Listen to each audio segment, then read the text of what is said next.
Graça e paz, amados, sobre a sua vida, sobre o seu casamento, sobre a sua família.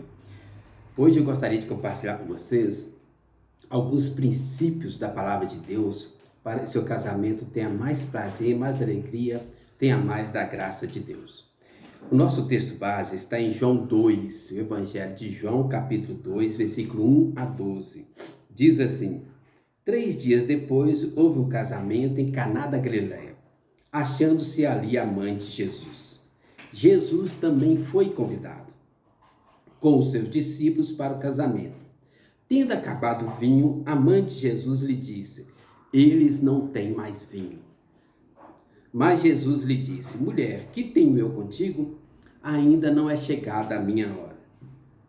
Então ela falou aos serventes: fazei tudo o que ele vos disser.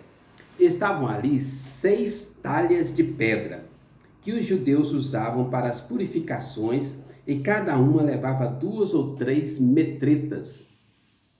Jesus lhes disse: enchei de água as talhas, e eles as encheram totalmente. Então lhes determinou: tirai agora e levai ao mestre-sala. Eles o fizeram. Tendo o mestre-sala provado a água transformada em vinho, não sabendo de onde viera, se bem que o sabiam os serventes que haviam tirado a água, chamou o noivo e lhe disse: todos costumam pôr primeiro bom vinho, e quando já beberam fartamente, serve o inferior. Tu, porém, guardaste o bom vinho até agora. Com este deu Jesus princípio a seus sinais em Caná da Galileia, manifestou a sua glória, e os seus discípulos creram nele. Depois disto, desceu ele para Cafarnaum com sua mãe, seus irmãos e seus discípulos, e ficaram ali não muitos dias. Meus amados, aqui nós temos uma história muito interessante. Quando Jesus iniciou seu ministério público, o primeiro milagre que Jesus realizou foi num casamento. Havia um casamento ali na região, ele foi convidado, seus discípulos, sua mãe, mas no meio do casamento uma situação muito triste aconteceu. O vinho acabou. O vinho simbolizava a alegria da festa e do casamento. Mas Jesus estava ali, transformou a água em vinho e a alegria foi restaurada. Esse texto nos dá alguns princípios muito interessantes. Primeiro, eu quero que você guarde isso. No versículo 1 fala que era num casamento que havia aquela festa. Então, primeiro princípio: casamento é festa.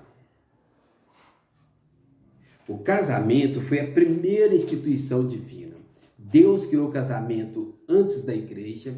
Deus criou o casamento antes do Estado.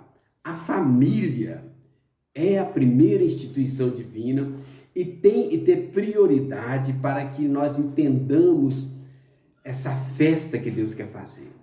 Deus não criou o casamento para ser um local de solidão a dois, um local de tristeza, um local de angústia, de depressão. Deus criou o casamento para ser um local de festa, um local onde haja manifestação da graça de Deus. Em Provérbios 18, 22, diz assim: quem achou uma esposa alcançou o favor do Senhor, a graça do Senhor, a benevolência do Senhor. O casamento é uma graça de Deus, é uma bênção de Deus, né, para aliviar as labutas da nossa vida aqui na terra. Segundo princípio para nós: Jesus tem que fazer parte do seu casamento para que o seu casamento haja manifestação da graça de Deus, para que o seu casamento seja local de festa. Sem Jesus não dá para ser feliz. Em Eclesiastes 4,12 diz que o cordão de 3 dobras não se rebenta facilmente. O casamento tem que ser uma união de 3 pessoas: o marido, a esposa e Jesus Cristo. Então, esse é o segundo princípio, né? Nós precisamos convidar Jesus para o nosso casamento. O versículo 2 diz: Jesus também foi convidado, não apenas teoricamente. Há muitos cristãos que creem em Jesus teoricamente, mas na prática Jesus não faz parte da vida conjugal. O que eu quero dizer é que nós precisamos ter uma prática conjugal permeada com relacionamento com Jesus. Como assim? Nós precisamos orar um pelo outro. Nós precisamos ter Jesus como padrão no casamento. Se o marido tiver Jesus como referencial no casamento, ele vai tratar a esposa e os filhos diferente. Se a esposa tiver o Jesus como padrão no casamento, ela vai tratar o marido e os filhos de forma diferente. Então, se você quer que o seu casamento seja uma festa, você precisa ter Jesus de uma forma prática, não apenas teórica, no seu casamento. Terceiro princípio, mesmo tendo Jesus no casamento, ninguém está livre de problemas. O versículo 3 diz que, tendo acabado o vinho era o símbolo, o sinônimo de alegria. Mas o vinho acabou. A tristeza estava para entrar no casamento. A tensão estava alojada. Os problemas estavam começando a aparecer já no dia da festa de casamento. E eu quero que você entenda isso. Não existe casamento perfeito. Não existe família sem problemas. Nós podemos olhar na palavra de Deus, grandes homens de Deus, espiritualmente falando, passaram por lutas, problemas e dificuldades no casamento. Olha o exemplo de Abraão. Abraão é chamado o pai da fé. Nós somos chamados filhos de Abraão pela fé. Mas Abraão teve problemas no seu casamento. Olha o exemplo de Davi. A Bíblia chama Davi de o homem segundo o coração de Deus. Mesmo assim, Davi teve problemas no seu casamento. O que eu quero que você entenda, Deus criou o casamento para ser uma festa, um local de manifestação da graça divina. Mas nós precisamos ter Jesus no casamento para que essa festa, essa graça seja real. Mesmo tendo Jesus no casamento, você não está livre de problemas, porque o casamento é formado por duas pessoas pecadoras. O pecado faz parte da nossa natureza. E mesmo que a gente não queira, o pecado manifesta, corrompe as relações e tira a alegria. Mas o quarto princípio é muito importante. No versículo 4 diz que Jesus intervém na hora certa. Diz ali no versículo 4, que não era chegada a hora dele, mas logo após ele intervém e transforma a água em vinho, no versículo 7 e 8. Onde eu quero chegar?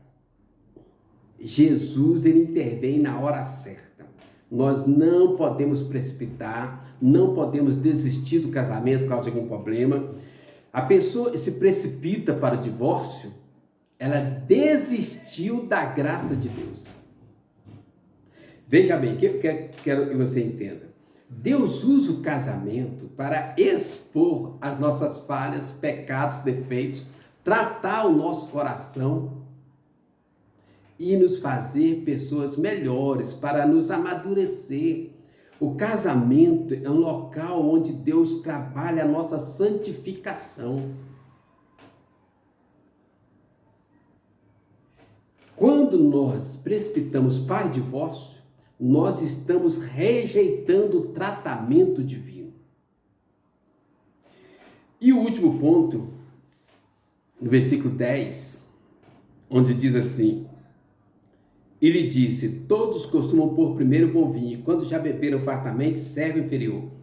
Tu, porém, guardaste o bom vinho até agora. A perseverança faz o casamento ficar melhor. Quando nós aceitamos o tratamento de Deus, quando Jesus entra no casamento, quando Jesus faz parte do casamento, mesmo que haja problemas, quando nós não precipitamos para o divórcio, quando nós não desistimos, o casamento fica melhor. Eu já tenho 25 anos de casado. Hoje, estamos muito melhor do que antes. Isto não significa que não tivemos problemas. Mas os problemas que nós tivemos nos fizeram pessoas melhores. As dificuldades nos fizeram amadurecer. Eu queria que você entendesse isso, né? 5 princípios para que o seu casamento seja um local de graça e de bênção. Casamento foi criado para ser um local de festa, de alegria, de prazer, de comunhão, um local da manifestação da graça divina. Jesus tem que fazer parte de forma prática no casamento para que este casamento haja graça de Deus.